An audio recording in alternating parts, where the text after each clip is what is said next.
Bah! Hey everybody, this is Julian from Raw Physique again. Today I'm going to go through an entire install and review on a subwoofer for the F150. Now I am working on making a fitness video too, because this is a fitness channel and it's about twice a day workouts and my experience with those over the past couple months. I'm waiting a couple weeks just so I could collect a little bit more data on my workouts and how much volume I've been doing. But anyway, that will be out shortly. And right now I am just gonna go ahead and talk you guys through this install, what I did, what gauge wires I used, what subwoofer I used, which was I ultimately came down to a JL Audio 8-inch subwoofer with an enclosed box. And I'm sure you're watching this video because either don't have a sub in your truck or the factory subwoofer sucks, even with the Sony upgrade or whatever other upgrade speakers they have from the factory. Just they don't hit hard. They're horrible. So that's where this install and review comes in. I'm gonna start with the battery just to make everything in consecutive order. Basically the battery, all the wiring, all the way back to where the subwoofer is. So let's get to it. All right, got the hood popped and here we go. All right, so here's the battery. This is where you'd be running 8-gauge wire from. If you can see here, I have an 8-gauge wire. It is this guy right where my pinky is. So I have an 8-gauge wire. By the wire and the little connector separate, and I have the wire run with the covering all the way to, where are you at? This is a T-Tacos reusable circuit breaker. So just to let you know what that means, if it gets too hot or there's too much draw, this pops. Now there's no power running from this wire to the speaker or to anywhere in the cabin. So if you can see up here, this is the hot wire from the battery. So this is always hot. This is the hot wire running from this circuit protector, and this runs into the cabin of the unit. When this is popped, this thing is dead. When this is closed, you can get power now. This is a live wire, so you have to be careful. So what I did was I used 8-gauge wire. This is all 8-gauge wiring. I have that circuit protector installed. This is the circuit protector up here. I got it off of Amazon. With inflation, who the hell knows how much it costs now. I'll put the 8-gauge wire over here. This is the 8-gauge wire I used. It's 25 feet. And I used almost all of it. I used all the red wiring and some of the black wiring. So anyway, let me show you this again. Here's the circuit protector, the wire that runs in the cabin. This wire, I have it run all the way around to the other side. And I use this black tubing. You could get this at Lowe's, Home Depot. Shoot, I think you could even get it at Advanced Auto Parts or AutoZone. Any one of those places should have that. Now, I will walk you around. Now, this wiring goes into the cabin. Let me grab my flashlight. All right, well, that took a minute to find the flashlight, but here we go. If you can see, hold on, let me zoom this in and bend this back. And it is right there. So you see the tube, follow my flashlight, runs down to right here. I will show you what that looks like in the cabin. Also, just as a disclaimer, I'm not an electrician. I'm not technically a mechanic. I just tinker with my stuff and I do installs. So I'm not a professional. Just for a heads up, the circuit protector I used is waterproof. I got a waterproof one or water resistant one. I think it's actually for a boat, just because the inside of the engine bays can get wet and damp, and it's not like it's a climate controlled spot. Weather basically gets into it. I also bought, I'll post up the pictures right here, inline fuse. I bought 2 separate fuses. Both of them were actually missing the fuse. So I decided to go with this 50 amp fuse right here. And it's good to have a proper size fuse, because just to cut in real quick, when I was editing the video, I found that I did not mention that you need to have an inline fuse that matches your amp kit, the wiring with all the, the amperage you're gonna draw to match your amp. So I'm running an 8-gauge wire. I'm gonna have an 8-gauge fuse after that power splitter that I have under the dash. And that's because that is a 50 amp fuse and I'm gonna be running more stuff from the battery than just the audio cable for the subwoofer. So I just want to put that in there. If you have something after the splitter, like if you have a setup like mine with the large reusable fuse, after the splitter, when you're just running the audio power cable, then you should have an inline fuse just for that part of the circuit. All right, back to the video. You don't want to hurt your amp or your car, basically. So, you know, I think the voltage can go either direction and either start a fire, hurt your car, burn your amp, destroy your car battery, all that good stuff. So anyway, let me show you the wiring underneath the dashboard right here. Okay, that wiring that I showed you earlier, here's the dash. The wiring, it comes in right here. Now, if I back this out, you can see that there's other stuff there as well. It looks like the brake line is right there, or the emergency brake line. You may need to drill a little hole. You may need to puncture that plastic between, I guess, the firewall and the body of the unit. But that is the access point. That is where you run your wires. Now it looks all mangled and tangled up here. I always wanted to leave extra wiring. That way I don't ever, you know, cut myself short. It's better to have a little extra wire left over than a wire that is too short. Believe me, that is a nightmare. We will continue on. I got something called a power distributor. Now, from the battery, I have it coming to this. If you can see underneath it, it is a power distributor. So close that back up. That's hot just as long as the fuse protector, surge protector that I have is engaged and on. This will be hot. You could run, as you see, there's like connections there. You could actually run and connect power wires from inside of the vehicle to LED lights or to power boxes or to basically anything you want that you want power run to inside of the cabin. I decided to do that at the same time as installing the wire and connecting it to the amp just so I could have that option. I have taken advantage of so far. So the power wire runs from the battery to this guy, and this is what it looks like. That's what it looks like. Here's both of the power wires. One runs to the battery and connects to this. The other runs from this and connects to the amp. So this just gets powered because it's in the middle of that line, basically. So let me close this back up. So I'll reiterate this again real quick. You've got the power wire from the battery to the little power protector, the circuit breaker, right? Then that power runs to that power distributor underneath the dashboard.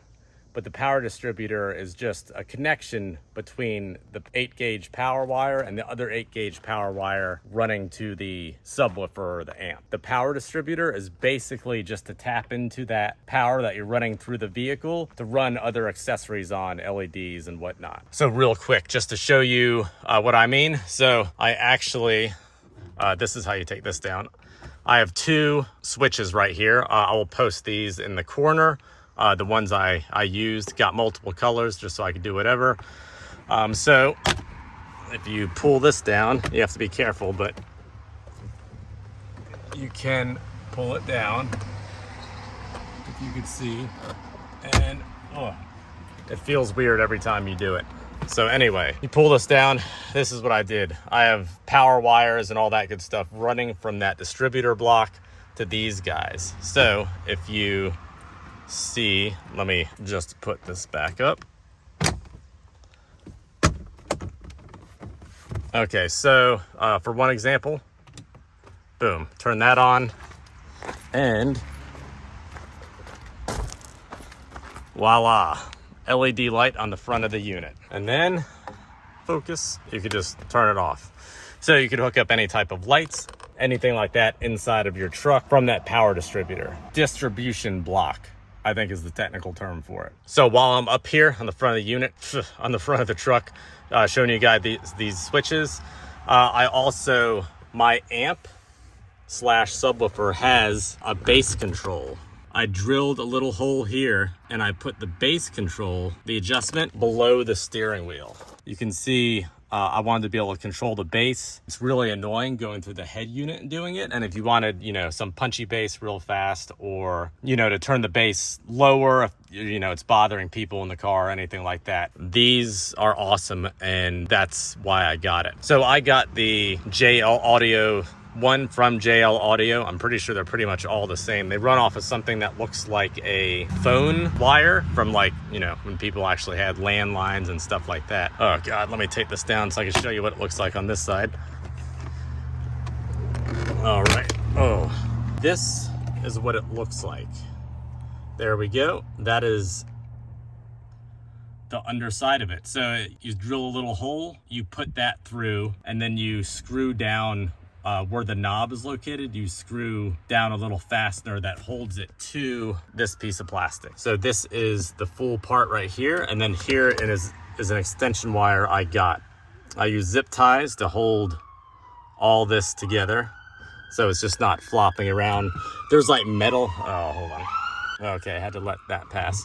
There's metal all around everywhere, and some of it's sharp. I didn't want anything to get cut. Don't want loose wires flopping around because it can cut stuff. Here is the old phone wire, what it looks like. And I had to buy this part separate because that's about, I don't know how many feet, but I think I got 20 feet just in case. Then again, it's always good to have more wire than less wire. Better to be longer than not long enough wire. All right. Okay, next on the list, I'm gonna show you where I laid the wire, where I laid that phone wire, you know, the amp control wire, and that 8-gauge wire. Now, just like I showed you, it comes in under the dash at that plastic piece. I ran the 8-gauge wire behind this. So here's the emergency brake, and there's plastic behind here and like dampening fabric for the truck. So I ran that underneath this. And so what you have to do is you have to pull this out. There's this plastic piece right here. You have to pull this out. Now, before you do that, you have to pull this out. So this is how this comes out. It literally just pulls out. Let's see if you can see it. It's kind of hard to see, but see, I might be able to zoom in. You can see a little bit of the red wire right there. It's not focusing, but that's what that red is. But anyway, I ran it underneath and behind here, just like flush against the ground as much as I could. And then right along underneath here, and this is what this looks like. This is the 8-gauge wire that I'm running that's coming directly from that power distributor. And oh, okay, here's the wire for the bass control right here, this guy. These plastic pieces, they literally come up, and then there's these, see these ridges and little clips? They go into slots like these. And you just gotta make sure they're in there. Why are you being difficult? All right. Okay. Hear the snaps? So you could hear the snaps. That's good. That's what you're supposed to hear. Back to the wire. Ran it along here, underneath here. You could either pull up. Oh, let me fix this. You can either pull up or push the wiring through here, and there's another section on the back of the truck right here. So you could push the wire underneath this guy. That's what I did. And here it is right here. It is difficult. I think I used maybe a coat hanger or something like that. Something flexible that I could work. Oh geez. Something flexible that I could work through easily in order to like pull this wire through. So here it is. It's basically following the same path of the vehicle wiring, which is wrapped in this plastic, could be black, could be green plastic. And then the wiring runs underneath here to the back, and let me drop the seat to show you that. So real quick, this is what it looks like. The subwoofer is on the base of this. It is mounted, bracketed, whatever you want to say. And yeah, that's it. So real quick, you drop it. It is dampered, but with the subwoofer on there, it is more difficult. So that's what it looks like underneath. So the subwoofer is just suspended. Okay, now real quick, this can be a pain in the ass. I actually had to Google how to do this. To drop this seat and drop it forward to access the subwoofer and where you'd be running the wiring, you have to lift, oh damn, my veins are popping. Lift this guy up, and then if I can do this, you have to like move this around so you could try to access behind here. There's a latch. Oh man, that's actually useful. I could see it. You lift up on this tiny silver piece right there. See that little silver piece sticking out? Lift up on that, and then this guy will pull and drop down. Awesome. That was easier to show than I thought. All right. So now that that's dropped down, let me show you this. So this is behind the seat. I actually had the upgraded Sony sound system for this guy. So this is the original subwoofer. This right here is the original wiring. This is mixed in with the wiring that I did. So this subwoofer sucks. That's as simple as it gets. That subwoofer just really sucks. I didn't even know I had a sub in the unit. So here's the amp, and I think this controls amperage to the smaller speakers as well. This is not just for the sub, I don't believe. Someone else can correct me on that, but that is what I believe. Back to the wiring. So if you see down here, there is the wiring right there. Flashlight time. Okay, there's the wiring right there. So I ran it underneath here. With this, you can't like slide it up, or at least I couldn't. I had to finger it in between this piece of plastic and the carpet, but I was able to shove the wire all the way back there so it's out of sight. But anyway, there's the wiring. There's the black wire for the bass control. The piece of plastic that I have it run into to fish everything through to make it look as neat as possible. That's more plastic covering. I cannot remember the name of it. If I do, I'll post up a picture right here. This makes everything not look as messy. It looks super messy with the wires just running through everything. Gray, unfortunately, for like weeks was the only color they had. So I was just like, screw it, I'll use the gray. The black that I used to cover the hot wire and the other wiring from the battery, that is too small to run two 8-gauge wires through, plus the positive and negative wires to the amp from this guy. The red power wire, it runs all the way to this side down here. That's where the box amp and power wires are located. So really quick, I'm gonna explain the subwoofer. It's this subwoofer right here. Why I got this instead of a different sub and amp that are like separated, like a typical sound system. This is, hold on, I gotta read it. Thank you, JL Audio, for doing this. JL Audio is my favorite subs, by the way. I think they're awesome. Them and their amps, I freaking love them. Been dealing with JL Audio for like over 20 years. Anyway, here's the name. Are you ready? ACP108-W3v3 Single 8W3v3 MicroSub Plus with DCD Amplifier, ported at 0.40 ohms, which I don't know what the ohms means. But anyway, that amplifier is located in the sub box. So you get one box. Look at the picture. That's it. The sub and amp are in the same box, and it's ported. The ported subs, ever since I've been using subwoofers, the ported ones hit deeper. Sub per sub, they have a deeper rumble, like in rap or bass competition, or I don't know, in Jurassic Park when the T-Rex is walking around. A ported sub will have a little bit lower rumble than an unported.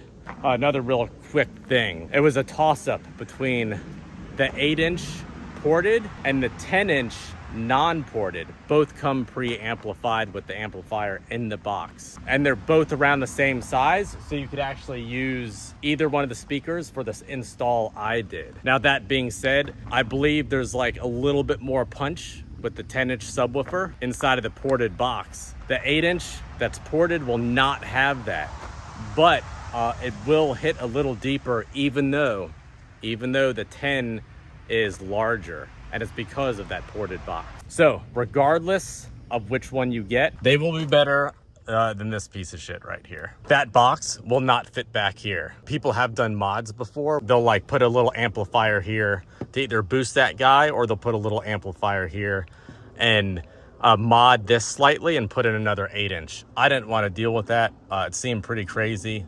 This install is pretty crazy too. It takes a while with like drilling and fitting the box to mount it to the seat. But anyway, I think it was worth it. And what I want to do is I actually want to get another amplifier and boost this guy up a little bit. That way it's like having two decent 8s in here, one really good 8 and one decent 8. So another really quick thing about getting that box. Yeah, you don't have to run on an auxiliary cable, any type of connection cable to the factory head unit at all. It actually runs off of the voltage that's generated from the actual car speakers. So, you know, to make a long story short, if you have a hardwired amp in and it's just on all day, it'll drain your battery. It's always sending some voltage or having voltage run through it to the subwoofer, which will drain. And that's why you have, it's usually a white wire. I think it's called, I don't know if it's the auxiliary wire or whatnot. I can't think of the name. But anyway, that's why you run that from your amp to the head unit. So it will signal to the amp to actually come on. Your head unit's on, signals to the amp comes on. So this bypasses it. So just like I said, that JL Audio with that amp, make sure you get an amp that has this feature. But you don't need to mess with any of that, because that would add like another hour or two to the installation of trying to run another wire to the rear of this head unit and tap into a proper signal wire for your amp to come on. Believe me, that would be nuts. If you think this installation's nuts, I think that would be crazy. Just having the power running from these guys, when you turn on the car and voltage goes to the speakers, it will signal for that JL Audio amp to come on. And, you know, I think I spent enough time there. If you have any questions, just hit me up and I'll see if I can answer them. So anyway, amp comes on and off, all that good stuff. So you could either use a left and right audio cable to get signal from the vehicle's audio to the subwoofer, or in this JL Audio's case with this speaker setup that you have, they actually have a little connector, which I'll post a picture of here or here, which runs from the right positive, right negative speaker and left positive and left negative speaker to the amp. This right here, if you have a factory subwoofer already installed, there is 4 wires right here. I tapped in the left, right, positive negatives to the proper left, right wiring here that's already powering this subwoofer. I just tapped into these by sliding in copper wires and making sure that they are connected. I also zip tied it to make sure driving around they don't come loose. If one of the wires comes out and is not making connection, your bass drops by like 30%. So it's noticeable. It's at least noticeable once you have had it hooked up correctly and one of them comes out. And then the wiring kit with the subwoofer will let you know which ones you should hook to the left and right positive negative wires. For this model truck, it's like, I think 2015 to 2020, I think it's pretty much the same wire setup. So if I have that, I will post it up here, which wires are what. That way you know which ones to tap into. There's 2 different ways to do that too. I'll post a picture of what someone has done up over on this corner, but that's not what I did. I just tapped in right at this connector right here. And this does not mess with the factory subwoofer or anything at all. So I ran the wires into that cover wire and have all the wires running there. Now the negative terminal that you're supposed to hook up, let me see if you could see it right here. I connected the negative that runs from the amp, because you have to have a positive and a negative. I connected that to this. So this part of the base, I connected that ground wire to. So I should have done this earlier, but I'm gonna post up over here or over, I guess over here, I'm gonna post up the little 8-gauge flat like connectors that you could use to screw down to the vehicle or the battery when you're doing your install. Also, if you don't have those high-low converter outputs to the amp, like what I was just explaining right here with these guys, if you don't have that, there's something I'll post up here, and you basically just run a left and a right audio wire to the amp, which you can do in this. I just liked using this method instead. But you still have to tap into the vehicle's left, right, positive, negative speaker wires in order to get it to work. And I don't know if I said, I'll post the picture of that up here. That's something that you would get that's comparable. All right, now for the extreme fun parts. All right, let me get this guy back up here. Okay, so here is the subwoofer. This is what it looks like. There's the wiring cable down there. This is the guy. Isn't it cool? I think it looks great. This is from the side, so you really don't lose that much real estate. You could still slide in a TV or a dresser or something like that. This comes with a protective plate on it. Pretty dang solid, works pretty well. Haven't scuffed it up yet. You know, I showed you earlier, you drop this down and you have normal seats, and it doesn't even touch these mats right here. You still have all your storage space right here. Some people will get a subwoofer that fits in here. I really wanted something that wasn't gonna interfere with too much, but I wanted something good. That is it. And again, the 10-inch will fit. It's a slightly different size, but it will fit. Let me show you the other side of it. All right, here is the other side. So this right here, I don't want to lift it up. I should have pictures of it, of what it looks like, and I will post those pictures. You'll be able to see the high-low line in and outs and all that good stuff. And you'll be able to see the power wire and the ground wire, and you'll be able to see the phone wire, which is the bass control wire. Now this does have bass controls on it. Everything is hidden behind here right now.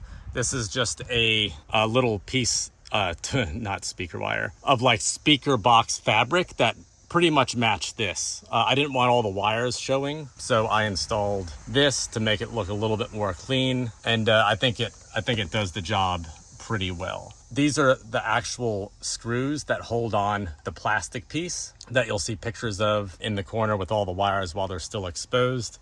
And then I just used a zip tie down here, which you could see more black wire cover here, but I was running the power wire through once it got close to the actual speaker. So let me explain the installation.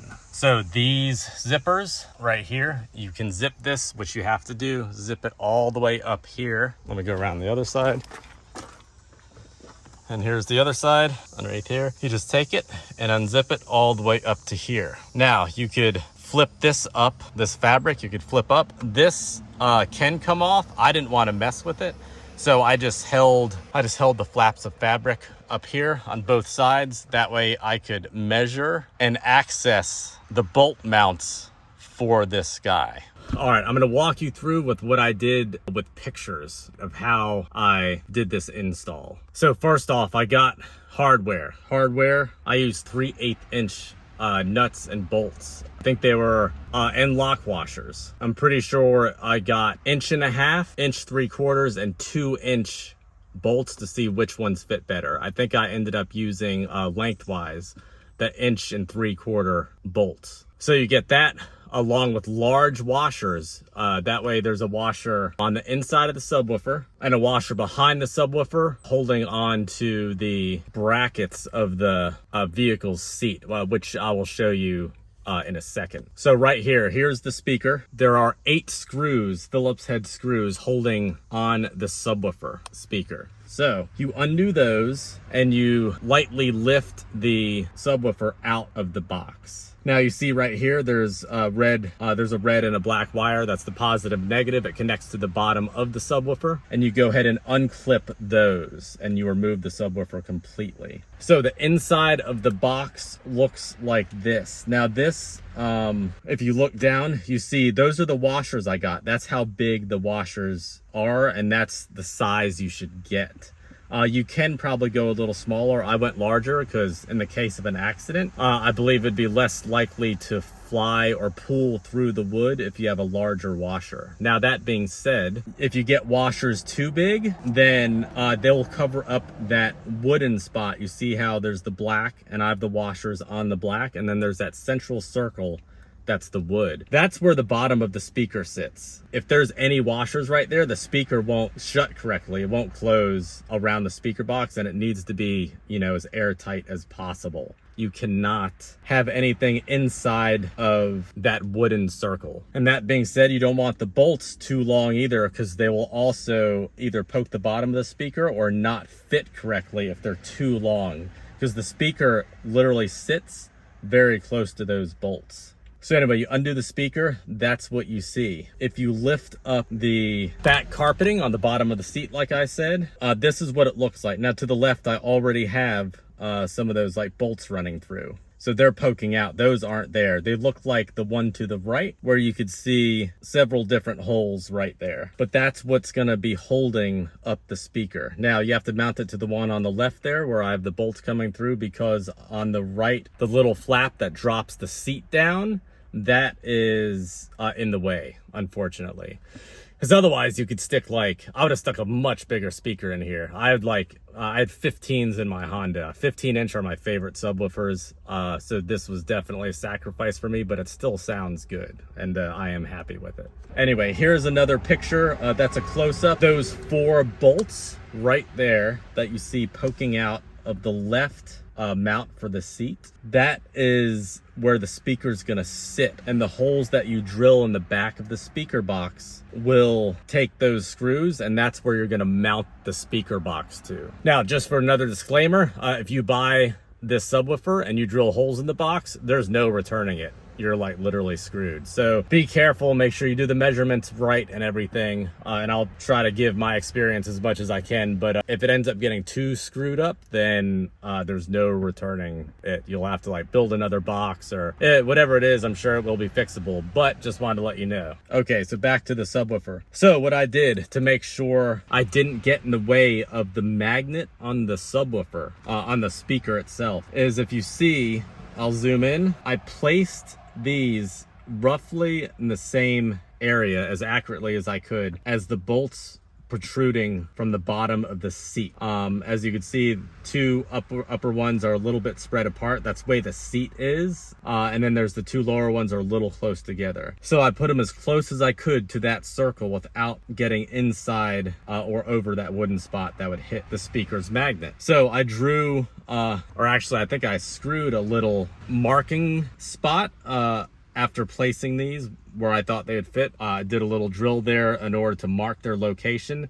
So when I actually did drill the holes, I knew that they would fit along with the subwoofer fitting and not getting in the way. Because if you have any gaps right there, it will, your bass won't hit. It literally won't hit at all. It'll sound just as bad or worse than the factory system. Okay, so right here, you could see the bolts poking through the fabric. Now I folded the fabric down. I held with my hand the back of the bolt with the washer and cut itty bitty slits to allow each one of these bolts through. So you have to hold the back of the nut and push it through, because otherwise it'll fall through and it's a pain in the ass. These are like, you know, wobbly, and you could kind of poke them in different directions. Make sure they don't fall through the seat or anything like that when you're trying to slide them through the fabric. So after drilling the holes of the box, I don't have a picture of the holes drilled. The holes were just drilled right where I showed you where the washers were. You slide those bolts through, right? So you slide the bolt through, and then the washer goes over the bolt, and then you take a nut and you screw the nut down on the washer. So here is just a quick shot of the after product from the front and side. If you look underneath here, you can see the wires dangling down. That was before I added that gray cover wire, which is right here now.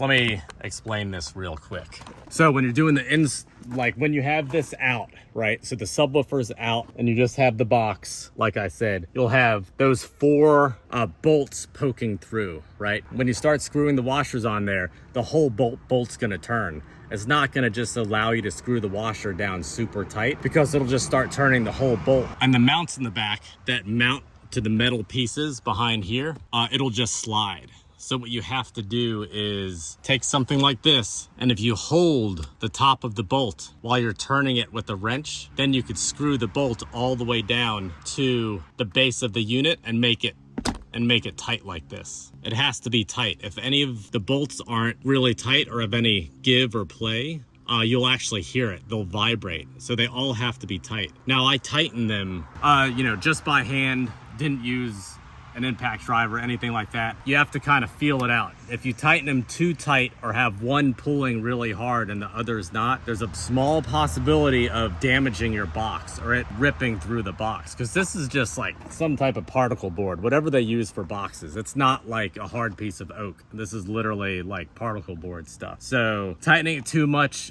can damage it, but you want all of them tight and you want it not moving when you're like moving the truck around. And again, if the bolts are loose, anything like that, if the washers are loose at all and dangling in the back of the unit or in the front, like underneath the speaker, they'll vibrate and you'll hear it. So did tighten them. I tightened them pretty hard. That metal, this metal behind here, it was slightly bending while I was doing it. It's not the best metal, but it, you know, if you want to mount your subwoofer to the bottom of your seat like this, then you definitely need to do that. So again, use this to hold the very tip inside of the box, just the very tip, because if you screw up too much, you don't want to slide this like all the way back on the bolt, because you'll end up ruining the grooves that the nut actually screws down on. So I just do the tip. Anyway, that's how I was able to get this tight, because as you'll see when you're working on it, there's a cushion right here. Maybe I'll post a picture up again. There's a cushion, and reaching your hand behind that metal piece is difficult. It's super, super difficult to do, especially trying to hold anything. It makes it practically impossible. That's why you have to hold the bolt from inside of the box. I think I've been rambling long enough about this. So that is the install. I know it's impossible to tell what it sounds like. I'll do a quick demo, just starting the car real quick. So you can hear what this sounds like. And I'll give you my review real quick. Let me just play something with bass.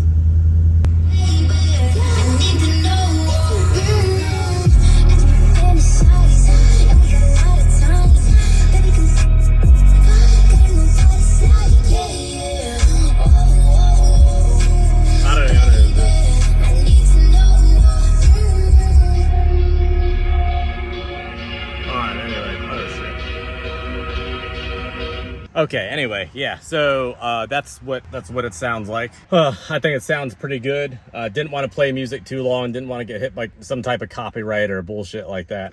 So I think the subwoofer sounds really good. If you're used to having a shit ton of bass, like multiple 12s or a 15 or multiple 15s, you'll probably be underwhelmed. But then again, there's not really any options if you're trying to keep all this storage space, right? You know, if you're trying to keep the storage space, there's not much options. That being said, I think it's a very good purchase, investment, install if you could deal with it. It's the only way to get one of those speakers, unless like in the vehicle, unless you like put it behind the driver's seat or the passenger seat, or just have it sitting in the back. It does not fit behind the seat.